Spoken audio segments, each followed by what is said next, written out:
स्वागत है आपका नेक्स्ट 9 न्यूज में। हाजिर हूं मैं आपकी होस्ट तृप्ति लेकर हमारा special programme celebrity lifestyle celebs lifestyle के स्पेशल एपिसोड के साथ आज एक बार फिर से लौट आई हूं मैं। तो फिर देर किस बात की, शुरुआत करते हैं इस प्रोग्राम की। आज हम आपको बताने वाले हैं बॉलीवुड की एक ऐसी एक्ट्रेस के बारे में खास बातें जो कि इंडस्ट्री से कई सालों से है गायब, जिन्हें कहा जाता है रंगीला गर्ल। लेकिन वो रंगीला गर्ल रंगीन दुनिया के पीछे अपनी ही रंगीन दुनिया में इस तरह व्यस्त है कि वो पूरी तरह से बदल चुकी है। आप सही समझ रहे हैं, 1990s की हिट अभिनेत्री यानी कि उर्मिला अभिनेत्री की हम बात कर रहे हैं। उर्मिला मातोंडकर जिसका नाम है, उर्मिला मातोंडकर जिन्होंने एक मॉडल के साथ शादी रचाकर अपनी जिंदगी बदल ली। वो नजर आई है बल्कि बबली सी, चबी सी, और उनके लुक को किया गया है वायरल। दिखाएंगे हम आपको उनकी खास झलक, कितनी बदल गई उर्मिला। तो वहीं इसी के साथ साथ बॉलीवुड सेलिब्रिटीज की लाइफ के बारे में कुछ दिलचस्प किस्सों के साथ हाजिर है हम। तुम बढ़ते हैं खास रिपोर्ट की तरफ, जानते क्या चल रहा है बी टाउन में। देखिए हमारी खास रिपोर्ट्स। कल आप भी जानते हैं कि बॉलीवुड एक्ट्रेसेस की दुनिया काफी अलग होती है। हाल ही में देखा गया बॉलीवुड की रंगीला गर्ल यानी कि उर्मिला मातोंडकर को एक पार्टी में शामिल होते हैं जहां उनका एक अलग ही रूप सामने। अगर आप ये जानकर हैं हैरान तो बता दें आपको, उर्मिला मातोंडकर शादी के बाद से काफी ज्यादा बदली हुई नजर आ रही है। देखिए जरा उनकी तस्वीर कितनी बल्कि भी नजर आ रही है। उर्मिला मातोंडकर जो कभी बेहद फिट नजर आती थी, वो उर्मिला इतनी बल्कि हेल्दी नजर आ रही है कि उनके चेहरे का जॉ लाइन इस बात की तरफ इशारा करता है कि वो पहले की तरह फिट नहीं बल्कि शादी के बाद काफी ज्यादा चेंज हो चुकी है। जी हाँ, नन्ही मिशा को लेकर पहुंची थी मीरा राजपूत हाल ही में बेहद ही खूबसूरत एडोरेबल तस्वीर लेकर आती। देखिए जरा ये तस्वीर वायरल हो रहा है इंस्टाग्राम पर, जिसमें मीरा राजपूत अपनी प्यारी सी बेटी को गोद में देकर उछालती नजर आई है। बता दें आपको, मीरा राजपूत ने हाल ही में अपने प्यारे से बेबी को यानी कि बेटे जैन कपूर को जन्म दिया। जैन कपूर को जन्म देने के बाद यानी कि डिलीवरी के बाद मीरा राजपूत कुछ दिनों के अंदर तुरंत कह दिया जाए कि काफी ज्यादा स्ट्रॉन्ग नजर आई हैं, तो कहना गलत नहीं होगा। जिस तरह उन्हें हाल ही में स्पॉट किया गया अपने हस्बैंड शाहिद कपूर के साथ उनकी फिल्म बनते गुल मीटर शालू के फिल्मी स्क्रीनिंग के दौरान, यहाँ पर बेहद ही खूबसूरत नजर आई मिशा की मामा यानी कि मीरा राजपूत। शाहिद की पत्नी को देखकर ये कहना गलत नहीं होगा कि वाकई में बेहद लाजवाब है उनकी वाइफ, जो कि बेटे को जन्म देने के तुरंत बाद उन्हें घर पर अकेला छोड़कर इस तरह से पहुंच आई, मीडिया के सामने पोज देती हुई नजर आई। पर बॉलीवुड की ब्यूटीफुल स्टार की सारा अली खान फिर से स्पॉट की गई है बेहद ही खूबसूरत लुक के साथ वर्कआउट के बाद, जो कि ब्लैक ड्रेस में नजर आई। और जिम करने के बाद सारा को देखा गया वर्कआउट ड्रेस में, स्पोर्टी वेयर में। उन्हें देख एक बात तो यकीन हुआ है कि वाकई अपनी स्टेप मॉम करीना कपूर खान को कॉपी करती है सारा अली खान। तभी तो देखिए उनका ये लुक हुबहू उनकी मां करीना कपूर खान से मिल रहा है। जैसा कि देखेंगे आप, करीना ने कई बार इस तरह के ड्रेसेस में मीडिया के सामने पोज दिया है। तो वही ये देख कहीं ना कहीं होश तो जरूर गए होंगे उनकी मां सारा की अपनी मां अमृता सिंह के, जो कि इस तरह की ड्रेसेस में शायद ही कभी आपके बीच नजर आई हो। वैसे अपनी सौतेली मां से बहुत प्यार करती है सारा, अब तो उनके बीच कोई भी खटास नहीं। ऐसे में सारा ये देख भी होश उड़ गए होंगे उनके, किस तरह से उनकी मां अमृता ने उन्हें सपोर्ट किया। तो अमृता भी काफी शॉक्ड हो जाती है अपनी मम्मी की तरह, जिस तरह वो सिंपल है, तो वहीं उनकी बेटी सारा उनसे अलग अपनी स्टेप मॉम करीना की तरह काफी गॉर्जियस है। बोनी कपूर ने किस तरह से अपनी बेटी जानवी कपूर के सामने मीडिया को जवाब दिया, ये कहते हुए कि उन्हें थोड़ा वक्त दो, उन्हें फोटोज क्लिक कराने के लिए तब इंटरेस्टेड नजर आए। बोनी फिल्मों के जरिए ही अपने आप को पहचान के जरिए फिल्मों के जरिए जगह बनाने वाले फिल्म इंडस्ट्री के मशहूर डायरेक्टर बोनी कपूर।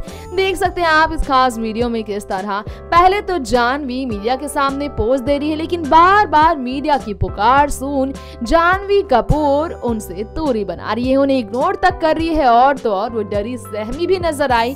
पापा का हाथ थामी पापा की तरफ इशारा करती। देखिए जरा गौर से, जानवी ने अपने पापा को कहा चलने के लिए।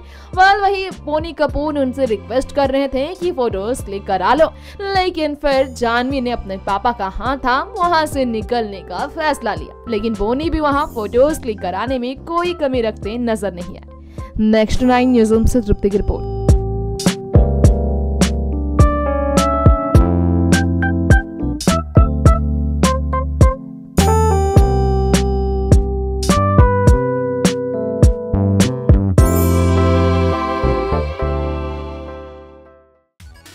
हेमा मालिनी ने एक इंटरव्यू में जो कहा वो सुनकर शायद कोई भी हैरान हो जाए। देखिए जरा, सुनिए जरा। हेमा मालिनी ब्लू साड़ी में जब पहुंची दीपिका पादुकोण के साथ एक इंटरव्यू के दौरान, तो वहां उन्होंने अपनी फिल्म रजिया सुल्तान से लेकर मीरा की शूटिंग के दौरान को लेकर फाइनेंशियल प्रॉब्लम पर क्या क्या कहा, जिसे सुन शायद आप भी हैरान हो जाएंगे। जी हाँ, कोई भी नहीं जानता था कि हेमा मालिनी वाकई में ऐसे राज छुपा बैठी हैं। 8 साल तक फिल्म की शूटिंग जारी रही थी। भाई कैसे खुला ये राज? पद्मावत फिल्म से लेकर बाजीराव मस्तानी फिल्म कर चुकी दीपिका पादुकोण के सामने हेमा मालिनी की जिंदगी का आइए सुनते हैं उन्हीं से। I've been watching all Deepika's films. I really love it. The way she performs, the way she looks, very beautiful. All your films are really nice, and I can see the hard work, how much you have put in, everything. And you're really lucky to be working with such a wonderful director like Sanjay Leela Bhansali also. And you keep getting one after the other nice roles to play these historical characters is really nice. And you have worked in Padmavati and Bajirao Mastani with a very big budget. Your director is able to get that budget. And I also worked in Razia Sultan, which took around 7 to 8 years to complete because of financial problem. And at the same time, I was working in Meera also. That is also again historical background. And that producer also did not have any budget. So without any budget, we are doing royal sets and costumes. And I can really remember now today that Bhanu Attiya, who was designing my clothes, only one ghagra was made. And uska upar se kuch colors change karke, it used to make it look like I'm wearing 2-3 different dresses, you know. I must tell Sanjay sir this. Yes, he has to learn this. Budget friendly. And then what about my remuneration? Touchy. I really played the role of a beggar princess Meera, you know. Because at the end of the shooting, so I used to look at the producer's hand. So sometimes one envelope will come, one small envelope. So I used to take it as a real, you know, begging ball. हाँ, मुझे मिला, आज का मिल गया. So it used to be just 2,000 rupees. Sometimes वो भी नहीं मिलता था. But I wanted to do that film, and we did it. And then the producer Gulzar Saab, he wanted to create Rajasthan look. He wanted many horses, ऊंट, camel, elephant, सब चाहिए था उसको। लेकिन प्रोड्यूसर ने बोला आपको एक ही एक घोड़ा मिलेगा और एक ही एक ऊंट मिलेगा। तो ये था आज का खास प्रोग्राम, आप सभी के फेवरेट शो सेलेब्स लाइफस्टाइल में हमने आपको बॉलीवुड सेलेब्स की लाइफ के बारे में कुछ खास बातें बताई। क्या चल रहा है बी टाउन में, कैसी है जिंदगी, बी टाउन के रंगीन दुनिया के पीछे के सितारों की असल जिंदगी के बारे में, उनकी असली दुनिया के बारे में हमने आपको खास झलक दिखाया। तो अब इसी के साथ आज के लिए इतना ही। अगली बार लौटेंगे शो को लेकर कुछ और नए सितारों की कहानी के साथ, कुछ और इसी तरह से सितारों की जिंदगी से जुड़े कुछ और दिलचस्प किस्सों के साथ, बॉलीवुड की दुनिया को लेकर, आप सभी के फेवरेट सितारों को लेकर। तो अगर आप भी जानना चाहते हैं किसी के बारे में तो कमेंट करके हमें बताएं, कमेंट बॉक्स में बताएं कौन से सितारे के बारे में आप जानना चाहते हैं जो कि बॉलीवुड में आपके फेवरेट है। हम देंगे आपको जवाब, लेकिन फिलहाल देते हैं आपसे इजाजत। तब तक के लिए देखते रहें आप हमारा चैनल नेक्स्ट 9 न्यूज और इसे सब्सक्राइब करना बिल्कुल ना भूलें। Bye bye and take care. अगर आप भी बनना चाहते हैं एंकर और रिपोर्टर, वीडियो एडिटर, कैमरामैन या फिर स्क्रिप्ट राइटर तो हमें संपर्क करें।